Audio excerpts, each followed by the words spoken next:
বাংলা সাহিত্য আর তার সঙ্গে জুড়ে থাকা যে নামগুলো বাঙালিদের একটা জাতি হিসেবে বিশ্বের দরবারে মুখ উজ্জ্বল করেছে, তাদের মধ্যে অন্যতম নাম হলেন নারায়ণ দেবনাথ। আজকের দিনে অর্থাৎ 21শে নভেম্বর 1925 সালে তার জন্ম। আজ সেই বিখ্যাত মানুষটির জন্মদিন। আর সেই বিখ্যাত মানুষটি আমাদের খুব প্রিয় লেখক ভদ্রলোকের জন্মদিনে তার সৃষ্টির সম্বন্ধে, তাকে নিয়ে কিছু কথা ভাগ করে নেব আপনাদের সঙ্গে। নারায়ণ দেবনাথ এই নামটি বললেই তার সৃষ্ট যে সমস্ত চরিত্রগুলো আমাদের চোখের সামনে ভেসে ওঠে, তাদের মধ্যে নন্টে ফন্টে, হাদা ভোঁদা, বাটুল দি গ্রেট, এগুলো তো অন্যতম। এছাড়াও তিনি সৃষ্টি করেছিলেন পটলচাঁদ দ্য ম্যাজিশিয়ান, পেটুক মাস্টার বটুকলাল, বাহাদুর বেড়াল, শুটকি মুটকির মতো বিবিধ চরিত্রকে। না, আমি জাজ করছি না, তবু এমন বাঙালি বোধহয় খুঁজে পাওয়া বিরল যারা এই চরিত্রগুলোর মধ্যে একটাও কখনো পড়েননি। এমন বাঙালি আপনি আমি খুঁজলেও বোধহয় একজনকেও পাবো না। আমাদের প্রত্যেকেরই ছোটবেলাটার সঙ্গে এই চরিত্রগুলো ওতপ্রোতভাবে জড়িয়ে গেছে।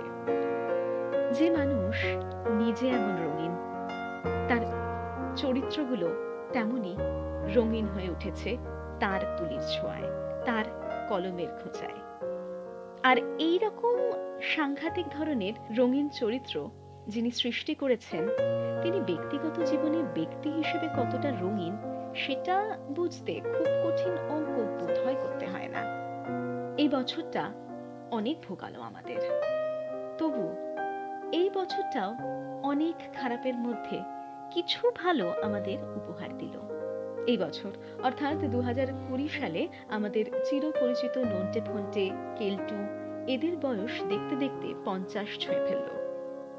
সব রকম দুষ্টুমি বিচ্ছুপনারা এই বছর হাফ সেঞ্চুরি করল। তাই আজ এই মহান সৃষ্টির কারিগরের জন্মদিনে কিছু কথা হোক তাদের নিয়ে। সৃষ্টিদের 50 বছরে সৃষ্টিকর্তার বয়স আজ 95 পেরিয়ে গেল। আর 95টা বসন্ত পেরিয়েও তিনি আজও একই রকম যুবক, আজও চলছে তার তুলি। না, কোনো কিছু নতুন করে সৃষ্টি করব বলে তার তুলি যে আজ চলছে তা নয়। তার কলম, তার তুলি আজ চলছে তার নিজের খেয়ালে, নিজের খুশিতে। আজ এই দুই চরিত্র নন্টে ফন্টেকে নিয়ে কিছু কথা, কিছু জানা অজানা তথ্য শেয়ার করব আপনাদের সঙ্গে। জানি এর মধ্যে অনেক কিছুই হয়তো আপনি জানেন, আবার হতেও পারে যে আজ এই আড্ডা থেকে আপনি দু একটা নতুন কিছু জেনে গেলেন এই দুই বিচ্ছুর ব্যাপারে, যা আগে আপনি জানতেন না। চলুন শুনে নিই। প্রথম নন্টে ফন্টে প্রকাশিত হয়েছিল 1959 সালের কিশোর ভারতী পত্রিকায়, এবং সবচেয়ে মজার বিষয় হলো এই যে নন্টে ফন্টেকে নারায়ণবাবু লিখেছিলেন তারই নিজের তৈরি আরো দুই চরিত্র হাদা ভোঁদার প্রতিদ্বন্দ্বী হিসেবে। নন্টে ফন্টে থাকবে আর সুপারিনটেন্ডেন্ট হাতিরাম পাতি বা কেলটু এরা থাকবে না, তা কি করে হয় বলুন?